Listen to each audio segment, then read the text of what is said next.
The alarm screamed in Jake Morrison's ears. Red lights flashed across the cockpit of his fighter ship, the Falcon 7. Something had hit him hard during the battle. His ship was dying and he was falling toward an unknown planet below. Come on, Jake muttered, pulling hard on the controls. The ship wouldn't respond. Outside his window, he could see the purple and green surface of the alien world getting closer. This was going to hurt. The Falcon 7 hit the ground with a terrible crash. Metal screamed and twisted. Jake's head slammed against the side of his helmet. Everything went dark. When he woke up, his whole body ached. Smoke filled the broken cockpit. Jake coughed and unbuckled his safety harness. He crawled out of the wreckage and fell onto strange purple grass. Above him, 2 suns burned in an orange sky. This definitely wasn't Earth. Jake checked himself for injuries. A few cuts and bruises, but nothing broken. He was lucky. His ship, however, was completely destroyed. Pieces of it were scattered across the field. There would be no flying home. He pulled out his emergency kit and took a long drink of water. His radio was dead. His distress beacon wasn't working either. Jake was alone on an alien planet with no way to call for help. Great, he said to the empty field. Just great. He didn't have long to feel sorry for himself. In the distance, he heard a sound like thunder. Jake turned and saw them coming. Flying vehicles, sleek and silver, moving fast across the purple grass. They were heading straight for him. Jake thought about running, but where would he go? He was in the middle of an open field with nowhere to hide. Besides, his legs felt like rubber. Instead, he raised his hands above his head and waited. The alien vehicles landed in a circle around him. Soldiers jumped out wearing dark armor that looked like insect shells. They carried weapons that glowed with blue light. Jake kept his hands up and didn't move. The soldiers were tall, maybe 7 feet, with gray skin and large eyes that had no whites, just solid gold color. They moved toward him carefully, weapons pointed at his chest. One of them said something in a language that sounded like music mixed with clicking sounds. I don't understand, Jake said slowly. I'm human. From Earth. My ship crashed. The soldiers looked at each other. One of them pulled out a small device and held it toward Jake. It beeped several times.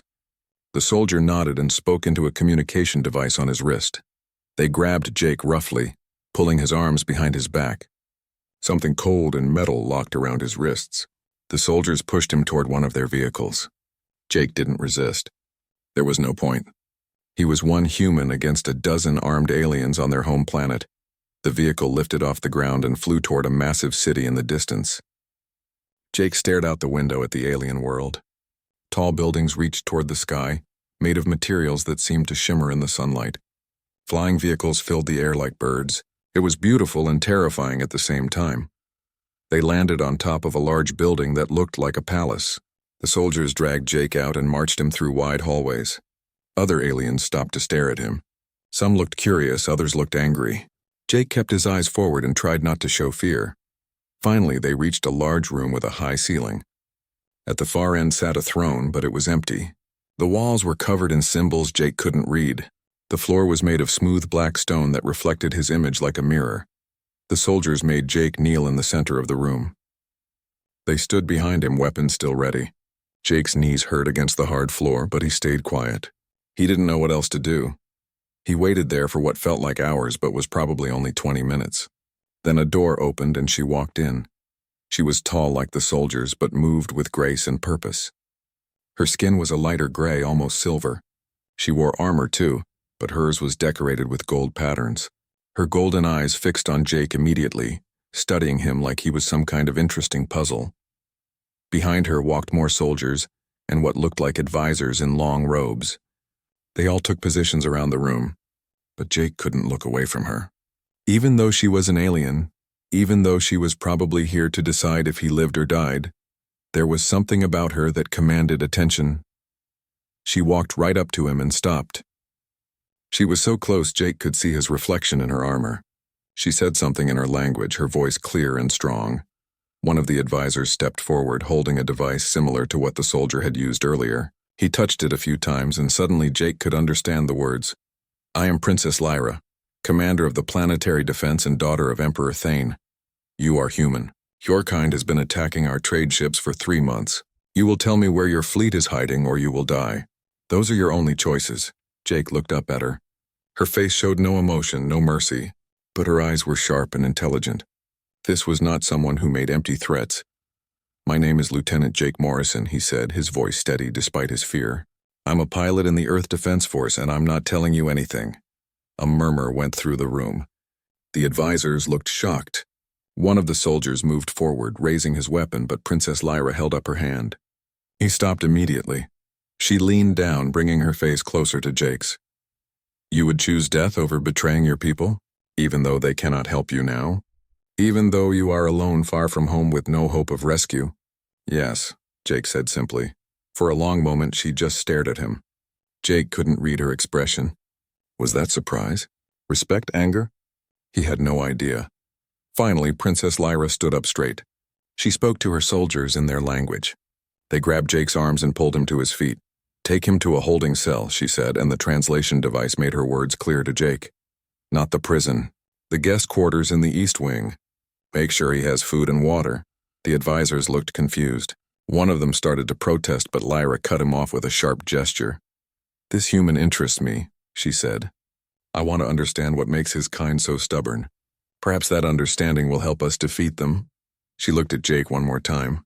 "We will speak again tomorrow, Lieutenant Morrison. Think carefully about your answers."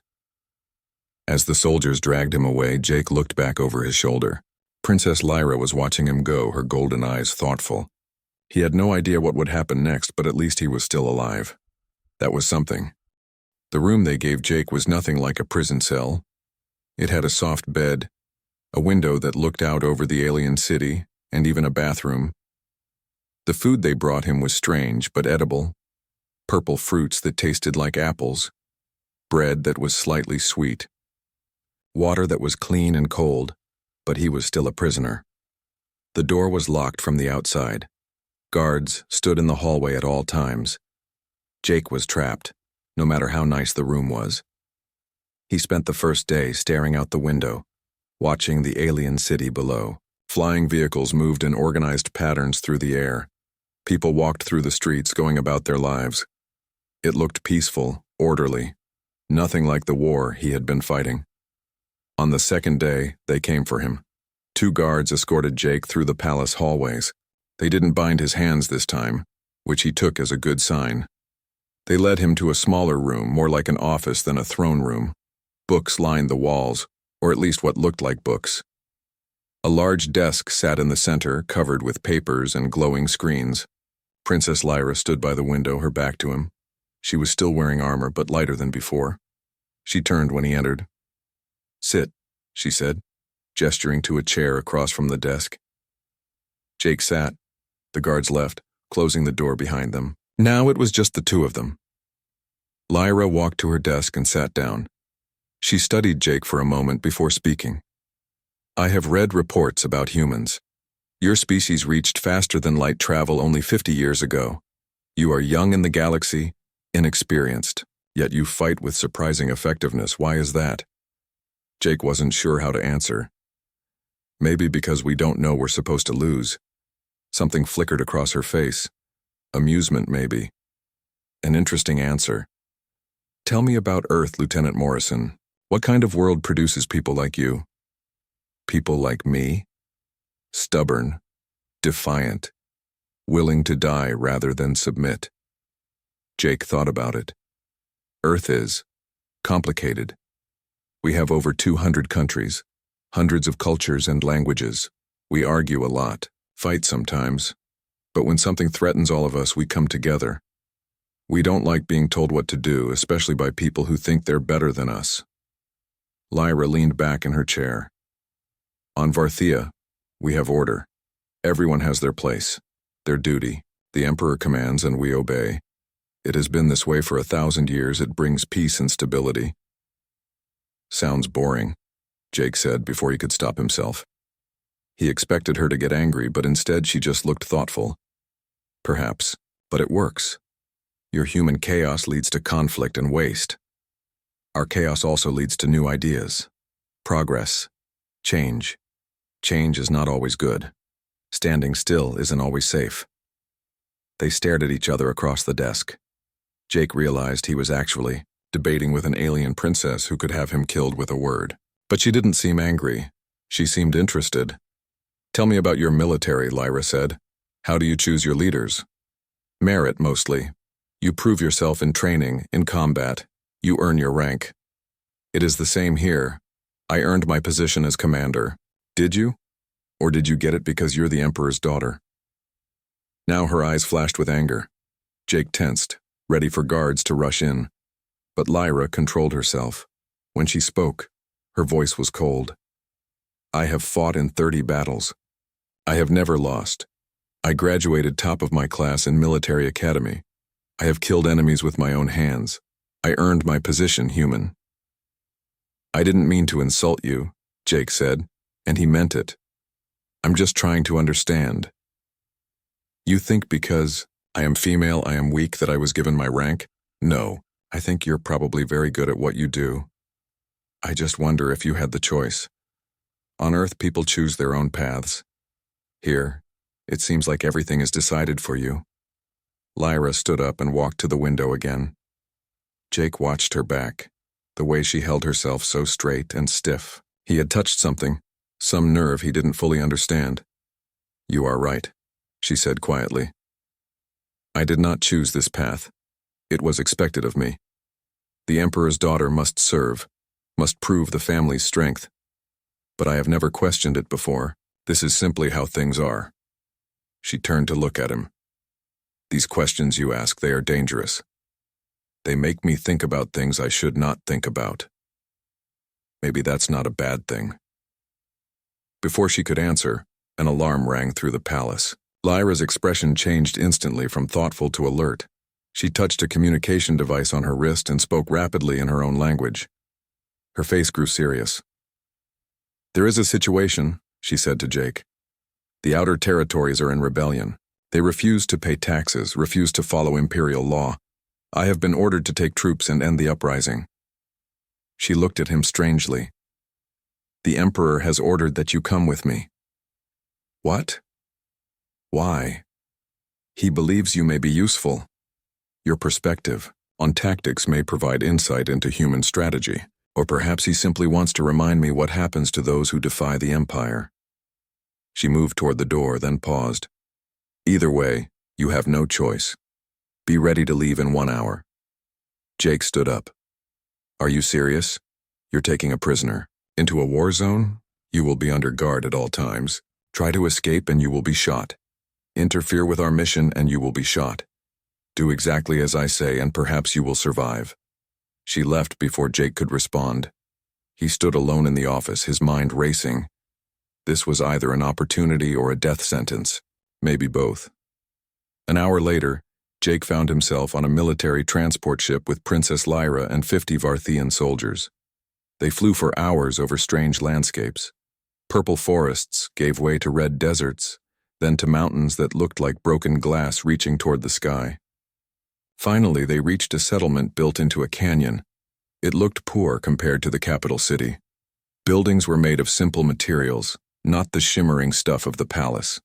People worked in fields, growing crops under harsh sunlight. The transport landed outside the settlement. Lyra's troops formed up in perfect lines. Jake was kept in the middle, surrounded by guards. Lyra walked at the front, confident and commanding. A group of locals approached, led by an older Varthian with scars across his face. He didn't look happy to see them. Lyra spoke to him in their language. Even without translation, Jake could hear the authority in her voice.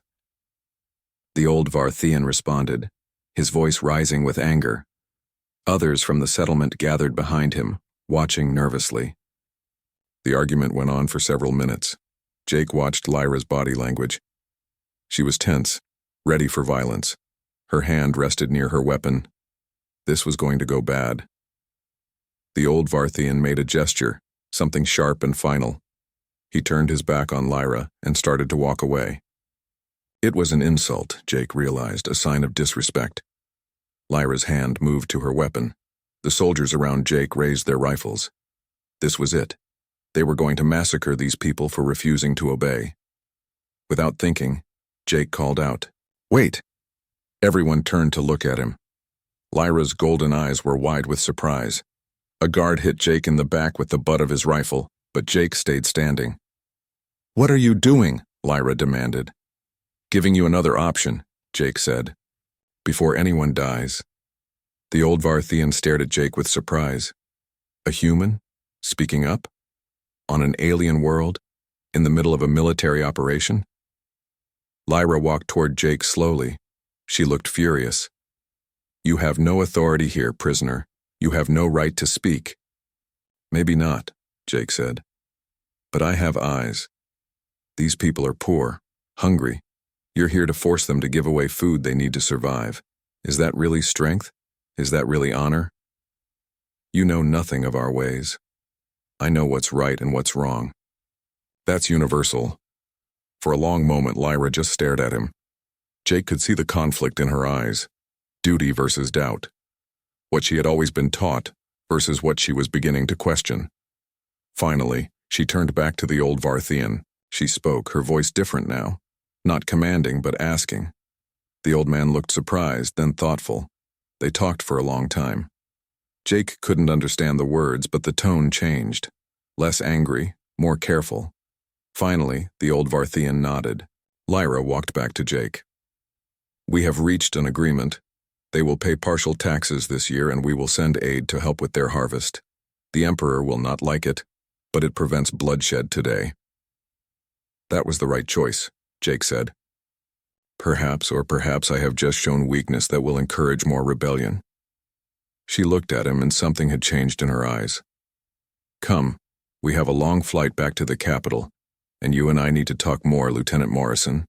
As they boarded the transport, Jake realized something important had happened today. He had challenged everything Lyra believed in, and she had listened. That was a crack in the armor, a small opening. He didn't know where this would lead, but he knew things had changed between them. The weeks that followed were strange. Jake remained a prisoner, but his life changed. Princess Lyra brought him to her study almost every day. They talked about everything from military tactics to philosophy, to what made a good leader. Sometimes they argued. Other times they just listened to each other. Jake learned that Lyra's life was not as perfect as it seemed. She was engaged to marry General Krath, a high-ranking military commander. It was an arranged marriage, designed to create a political alliance. She had never loved him. She had never even been asked if she wanted to marry him. It was simply her duty. "Don't you want to choose your own life?" Jake asked one afternoon. They were in her study drinking something that tasted like tea but was bright blue. "Choice is a luxury," Lyra said. "I am the Emperor's daughter. I have responsibilities that are more important than what I want. That's sad." She looked at him with surprise. "Why is it sad?" "I serve my people. I protect my world. That gives my life meaning, but you're not happy." Lyra was quiet for a long moment. "Happiness is not the goal. Duty is the goal. Order is the goal. What if you could have both? That is a human idea. It does not work in the real world. Maybe your world. On Earth, we believe everyone deserves to be happy, to make their own choices, to decide their own future. And look at the chaos it creates. Your planet has wars, crime, suffering. We also have freedom, love, hope, dreams, things worth fighting for." Lyra stood and walked to the window, her favorite spot when she wanted to think. "You speak of love? What is it like on your world? Do humans truly marry for love?" "Most of us try to," Jake said. "We want to spend our lives with someone we choose, someone who makes us better, someone who understands us. That sounds impossible." "How do you find such a person?" "Sometimes you don't find them. They just show up when you least expect it." She turned to look at him and something passed between them. A moment of understanding, of connection.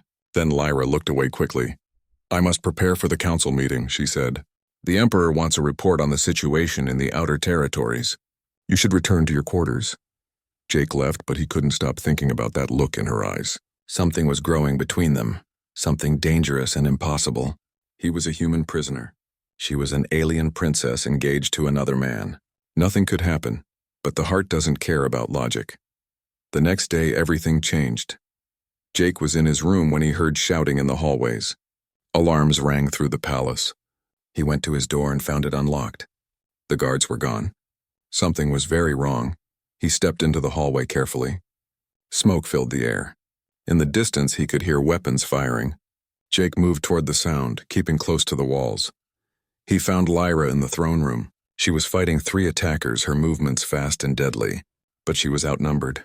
One of the attackers had a weapon pointed at her back. Jake didn't think. He just ran. He tackled the attacker from behind, and they both crashed to the floor. The weapon went flying. Jake punched the alien in the face once, twice. The attacker went limp. Lyra finished off the other 2 attackers and turned to see Jake standing over the unconscious body. Her eyes went wide with shock. "You saved me," she said. "Yeah, well, you're welcome." More guards rushed into the throne room. They secured the area and checked on the princess. Lyra explained what had happened. Rebels had infiltrated the palace, trying to assassinate her. Most had been caught, but these 3 had gotten through. Later in her study, Lyra poured 2 glasses of something strong. Her hands were shaking slightly. Jake had never seen her show weakness before. "You could have escaped," she said quietly. The door was unlocked. The guards were fighting rebels.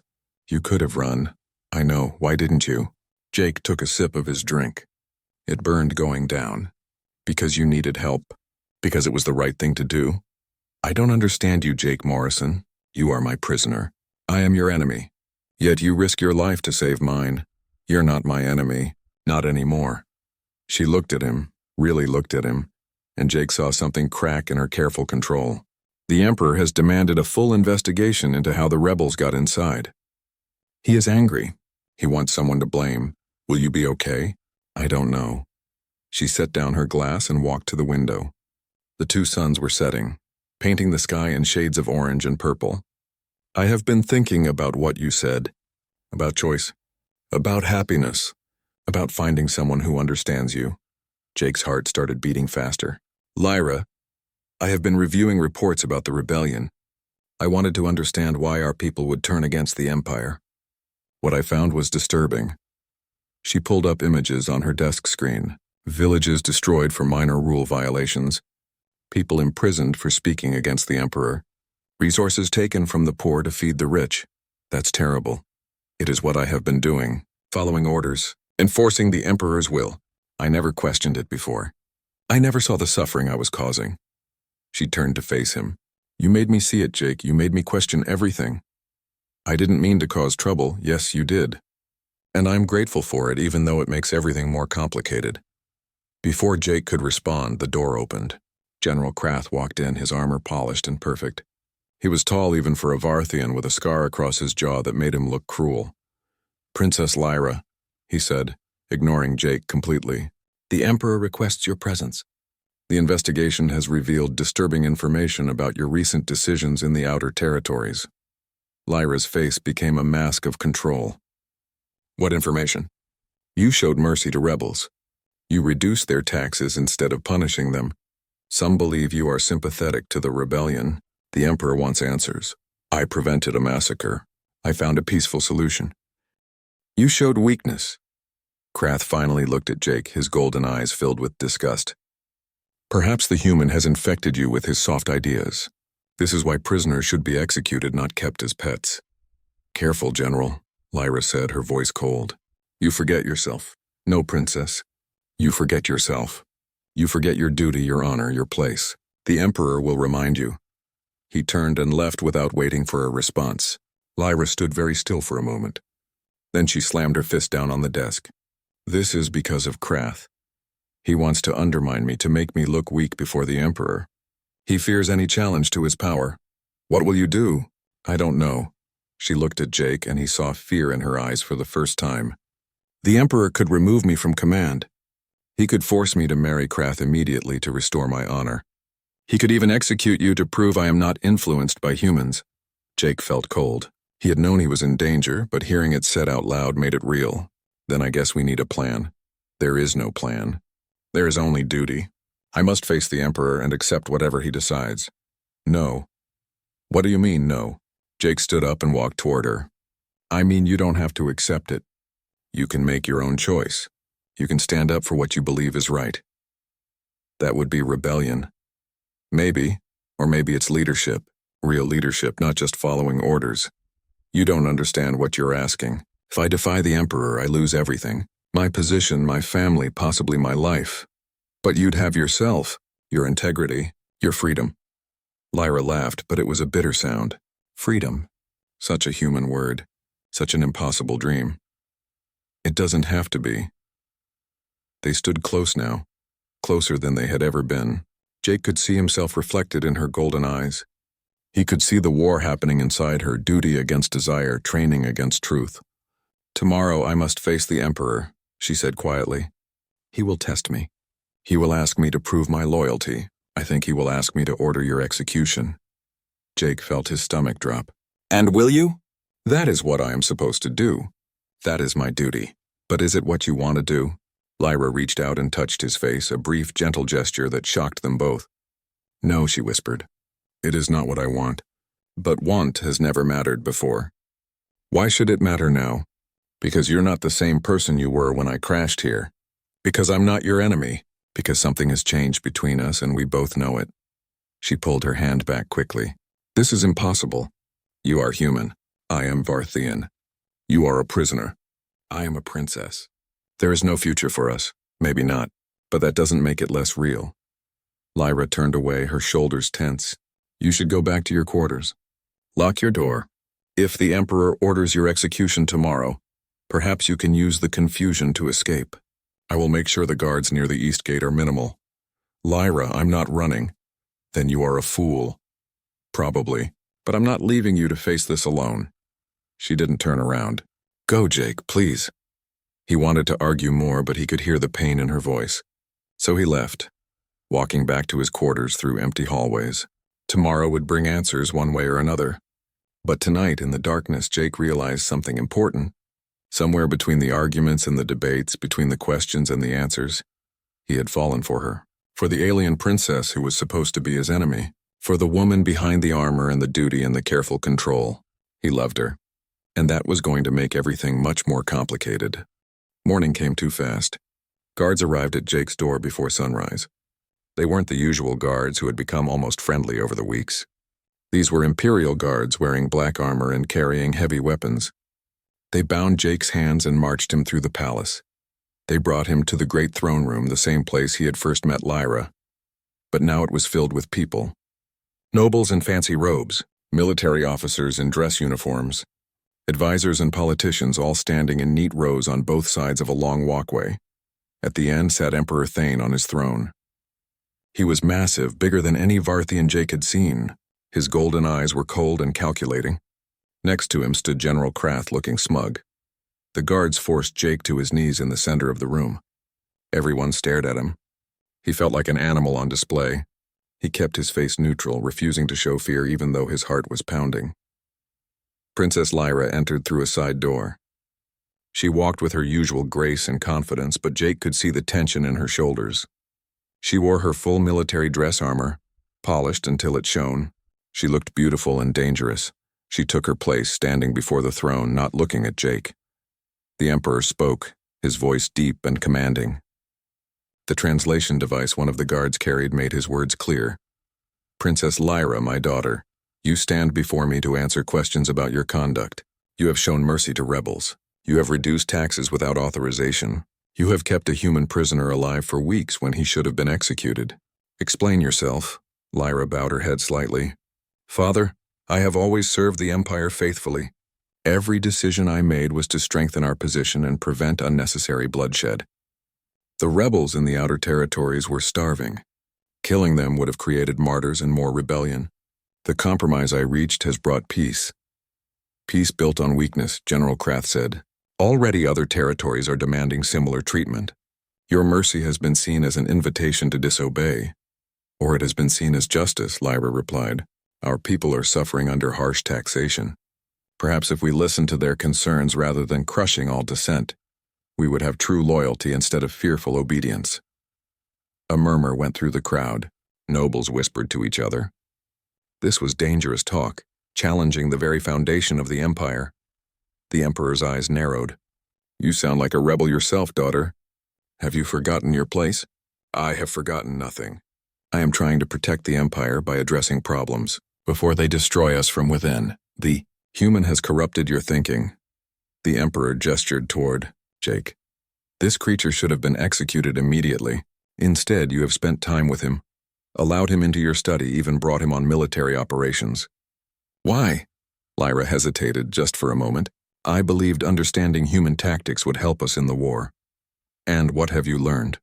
That humans value freedom over order, that they fight harder when they believe in their cause, that crushing an enemy without understanding them leads to endless conflict. Weakness, Krath said again. Human philosophy that has no place in Varthian culture. The Emperor stood from his throne. Everyone in the room tensed. I will give you a chance to prove your loyalty, daughter. This human will be executed today, as he should have been months ago. You will carry out the sentence yourself. Here, now, in front of everyone. The room went silent. Jake's blood turned cold. He looked at Lyra, but she was staring at her father, her face unreadable. Father, This is not a request. It is a command. Kill the human, and all questions about your loyalty will end. You will marry General Krath as planned. You will continue as commander of our forces. Refuse, and you will be stripped of rank and title. You will be imprisoned as a traitor to the Empire. 2 guards brought a weapon to Lyra. A long blade, ceremonial but deadly sharp. They placed it in her hands. She held it like she had held weapons 1,000 times before. Familiar and easy. Lyra walked toward Jake slowly. The crowd watched in silence. Jake could hear his own heartbeat loud in his ears. This was it. This was how it ended. She stopped in front of him. Their eyes met. Jake tried to smile to show her it was okay that he understood. She had to choose duty. She had to choose her people. He couldn't ask her to give up everything for him, but his heart was breaking anyway. Lyra raised the blade. Everyone watched. The Emperor leaned forward on his throne. Krath smiled cruelly. I'm sorry, Lyra whispered, so quiet only Jake could hear. Then she spun and threw the blade. It flew across the room and embedded itself in the wall, inches from the Emperor's head. Everyone gasped. Guards rushed forward, but Lyra held up her hand. No, she said, her voice ringing through the throne room. I will not kill an innocent person to prove loyalty. I will not follow unjust orders simply because they come from authority. I will not sacrifice my honor to maintain a broken system. The Emperor's face turned dark with rage. You dare defy me? Your own father? Your Emperor? I dare to do what is right. I have been thinking about what makes a good leader, about what makes a society strong, and I have realized that our empire is not strong. It is brittle. It breaks anyone who questions it. It crushes anything different. That is not strength. That is fear. Treason, Krath said. She speaks treason. Arrest her. Guards moved toward Lyra, but she drew her personal weapon. They stopped, uncertain. She was still a princess, still their commander.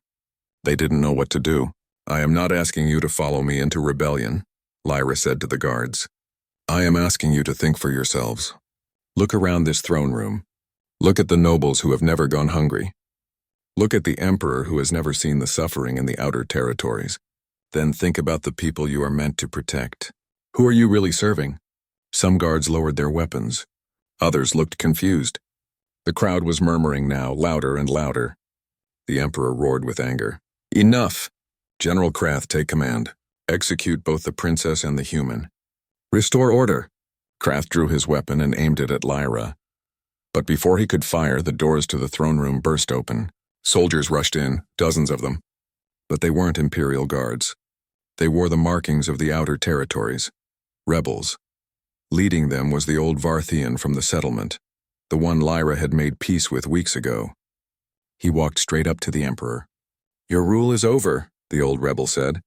The outer territories have united. The people are done with your tyranny. Princess Lyra showed us that change is possible, that someone in power can choose justice over duty. We have come to support her. Chaos erupted in the throne room. Nobles scattered. Some Imperial guards joined the rebels.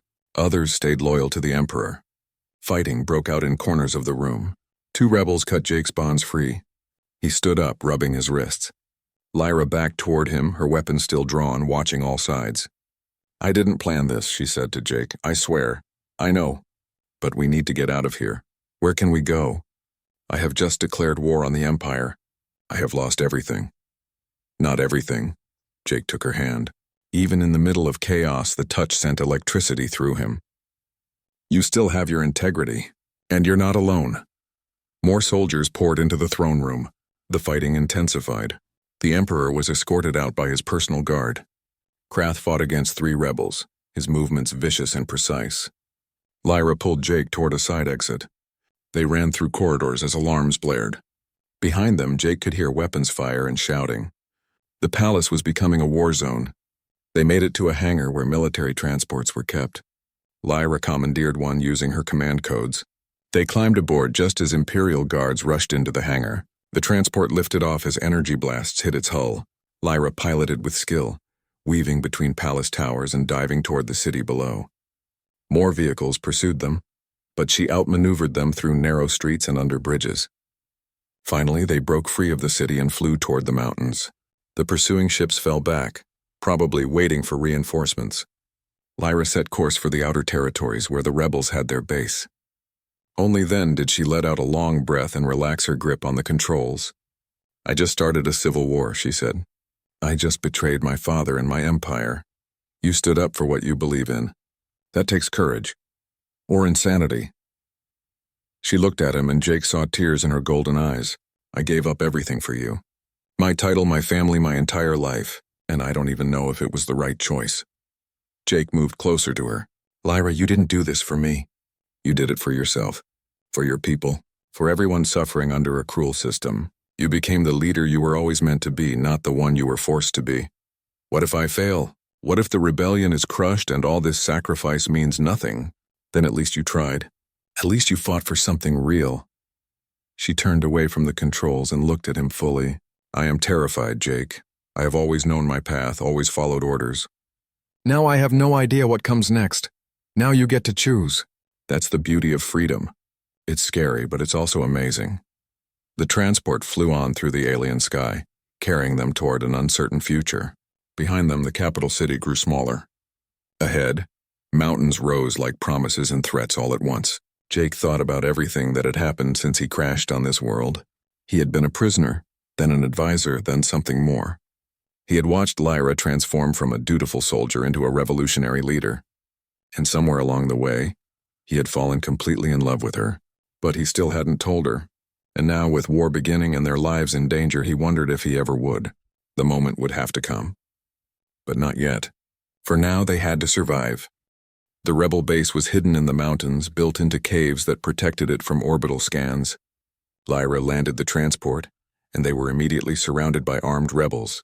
They recognized her, but they weren't sure if they should trust her. The old Varthian from the settlement appeared. His name was Elder Voran. He vouched for Lyra, explaining how she had shown mercy when she could have destroyed them. Slowly, the rebels accepted her presence. The next weeks were intense. The Empire struck back hard, attacking rebel positions across the outer territories. Lyra used her military knowledge to organize defenses. Jake helped by teaching human guerrilla tactics, unconventional strategies that confused the Imperial forces. They worked side by side, barely sleeping, always planning the next move. More soldiers defected from the Imperial army to join the rebellion. News of Lyra's stand in the throne room had spread, inspiring others to question the Emperor's rule. But it wasn't enough. The Empire had numbers and resources. The rebellion was holding, but barely. They needed help. That's when the human fleet arrived. Jake's distress beacon, the one that hadn't worked when he first crashed, had actually been sending out a weak signal. The Earth Defense Force had been tracking it for months. Now 4 human battleships entered orbit around Varthia.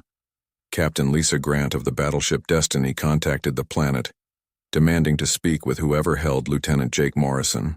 When Jake responded alive and well, she was shocked. "Morrison, what the hell is going on down there? Our scanners show a civil war." Jake explained everything.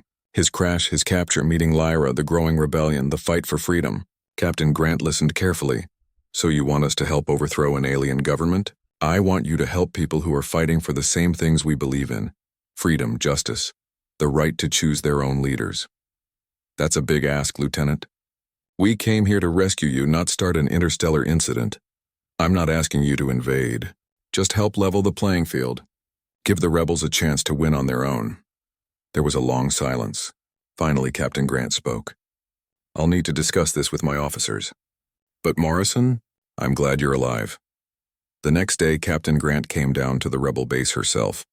She wanted to meet Lyra, to see if this rebellion was legitimate or just another power grab. Jake arranged the meeting in a cave chamber that served as a command center.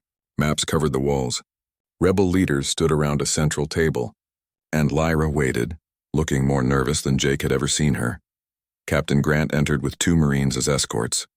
She was a tough woman in her 50s, with gray hair and sharp eyes that missed nothing. She looked around the cave, studying everything, then fixed her gaze on Lyra. Princess Lyra, or should I say former princess? Just Lyra is fine, Lyra said. I have given up my title. Lieutenant Morrison speaks highly of you. Says you're fighting for real change, not just personal power. I am fighting because I saw the suffering my people endure under the Emperor's rule. I cannot continue to enforce tyranny just because it is tradition. Noble words, but how do I know you won't just become another tyrant once you win? Power corrupts. Lyra stood straight, meeting Grant's gaze without fear. You don't know. I don't even know. All I can promise is that I will try to build something better, a government where people have a voice, where justice means more than blind obedience. Grant studied her for a long moment. Then she smiled slightly. Morrison was right about you. You've got integrity. She turned to Jake. You're sure about this, Lieutenant? Helping her means you can't come home. Not for a while anyway. Earth won't want you involved in alien politics. I'm sure, Jake said without hesitation. This is where I need to be. All right then. Here's what I can do. The human fleet will provide medical supplies and food for civilians caught in the fighting. We'll also jam Imperial communications and share intelligence. We won't fire on Imperial forces unless they attack us first. But our presence here should make the Emperor think twice about using his heaviest weapons. Give you rebels a fighting chance. It was more than Jake had hoped for. Thank you, Captain. Don't thank me yet. You two have a war to win. The tide began to turn. With human support, the rebellion grew stronger. More territories declared independence from the Empire. Even some nobles joined the cause, seeing that change was inevitable. But the Emperor refused to surrender. He sent his best troops, led by General Krath, to crush the rebellion once and for all. The final battle would be at the capital city itself. Lyra stood on a ridge overlooking the capital, planning the assault. Jake stood beside her. Below, thousands of rebel troops prepared for battle. In orbit, the human fleet waited. Across the city, Imperial forces dug in for defense. This is it, Lyra said quietly. After today, everything changes one way or another. You'll win, Jake said. I believe in you. Even if I win, so many will die. How do I live with that? By making sure their sacrifice means something. By building the better world you promised. Lyra turned to look at him. Jake, I need to tell you something. Before we go into battle, before anything else happens. What is it? She took his hand, her gray skin against his tan. The difference didn't matter anymore. You changed my life. You made me see things differently. You gave me courage to stand up for what I believe in. I don't know what will happen after today, but I needed you to know that. You matter to me, Jake's heart pounded. This was his chance. He had to tell her. He had to say the words that had been building inside him for weeks. Lyra, An explosion interrupted him. Imperial forces had launched a surprise attack. The battle had begun early. Chaos erupted. Rebels scrambled to defensive positions. Lyra ran toward the command post and Jake followed. There was no more time for personal moments. War demanded everything. The battle raged for hours. Lyra commanded with brilliance, adapting to every Imperial move. Jake coordinated with the human fleet, calling in support when needed. The rebels fought with desperate courage, knowing they were fighting for their future. Finally, they breached the city walls. Fighting moved into the streets. It was brutal, close-quarters combat. Jake stayed near Lyra, protecting her back while she led the assault. They pushed toward the palace. That's where the Emperor had made his final stand, surrounded by his most loyal guards. Krath commanded the defense, his tactics vicious and effective. Lyra faced him in the palace courtyard. The two Varthians circled each other, weapons drawn. Years of rivalry came to a head in this moment. You could have been great, Krath said. Instead, you chose weakness. Chose a human over your own kind. I chose what was right. That's something you never understood. They fought, and it was terrible to watch. Both were skilled warriors. Lyra was faster, but Krath was stronger. They traded blows, neither gaining advantage. Then Krath made a mistake, overextending on an attack. Lyra dodged and struck, her blade finding its mark. Krath fell, defeated but not killed. Lyra could have finished him, but she showed mercy. Even now, even to her enemy. The Emperor is yours, Krath said, blood on his lips. But you will never be able to rule. You are too soft, too compromised by human ideas. Then I will prove you wrong, Lyra said. They entered the throne room together, rebels and humans side by side. The Emperor sat on his throne, old and defeated but still proud. He looked at his daughter with something like sadness. You have won, he said simply. What now? Now we build something new, Lyra said. A council government, elections, rights for all citizens, not just nobles. Justice, not tyranny. It will fail. The people need strong leadership, not democratic chaos. Maybe, but we will try anyway. That is the choice I make. The Emperor was removed peacefully. The war ended. Slowly, carefully, the work of rebuilding began. 3 months later, Jake stood on a balcony overlooking the capital city. Buildings were being repaired. People walked the streets freely, no longer afraid of arbitrary punishment. It wasn't perfect, but it was better. Lyra found him there as the twin suns set. She looked tired but content. The Provisional Council had just finished its first session. The new government was taking shape, messy and loud but democratic. It's actually working, she said, standing beside him. People are participating, debating, choosing their own representatives. It's chaotic, but it feels right. Told you, Jake said with a smile. You were right about many things. She was quiet for a moment. Jake, you could go home now. The war is over. Your captain offered to take you back to Earth. Jake's chest tightened. He had been dreading this conversation. Do you want me to go? I want you to have a choice. You have given so much to my world. You shouldn't have to sacrifice your own life for us. What if I want to stay? Lyra looked at him, surprise in her golden eyes. Why would you want to stay? This was it. The moment he had been waiting for had been too afraid to take before. His heart pounded, but he knew he had to say it. Had to tell her the truth. Because I love you, Lyra. I'm in love with you. I have been for weeks, maybe months. I know it's complicated and maybe impossible, but I needed you to know. Before you make any decisions about the future, I needed you to know how I feel. He held his breath, waiting for her response, afraid she would reject him, would say it could never work between them. But then Lyra smiled. It was the most beautiful smile Jake had ever seen, full of warmth and joy and relief. Her whole face transformed. At last, she said. At last, what do you mean? I have been waiting for you to say those words. I have felt the same way for so long, but I could not speak first. I am supposed to be a leader, supposed to be strong. I was afraid that if I told you how I felt, you would think I was weak, or that you would feel obligated to return my feelings out of duty or gratitude. Jake laughed, relief flooding through him. You were waiting for me? I was waiting for you. I thought there was no way you could feel the same about a human. Species doesn't matter. I love who you are, Jake Morrison. Your courage, your kindness, your stubborn refusal to accept injustice. You made me see the world differently. You made me become the person I was always meant to be. They moved closer together. Lyra reached up and touched his face, her gray hand gentle against his skin. Jake put his arms around her, and it felt like the most natural thing in the world. What happens now? She asked. Now we figure it out together. We build this new government. We create an alliance between our worlds. We make something better than what came before. And us? Us, we get to be happy.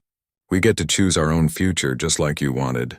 No duty, no obligation. Just what we both want. I want you, Lyra said. I choose you. I choose us. They kissed as the sun set over the capital, two beings from different worlds who had found each other against all odds. Around them, the city hummed with new life, new possibilities. Jake thought about the day he crashed on this planet, alone and afraid. He had expected to die. Instead, he had found purpose, adventure, and love. Captain Grant had offered to make him an ambassador, a permanent liaison between Earth and Varthea. He had accepted. This was his home now, and Lyra was his future. They stood together on that balcony, watching stars appear in the darkening sky, the same stars that hung over Earth, connecting their two worlds. At last, Lyra said again, resting her head against his shoulder. At last, Jake agreed. They had found each other. They had changed a world, and they had a lifetime ahead to see what other impossible things they could accomplish together. The end was really just the beginning.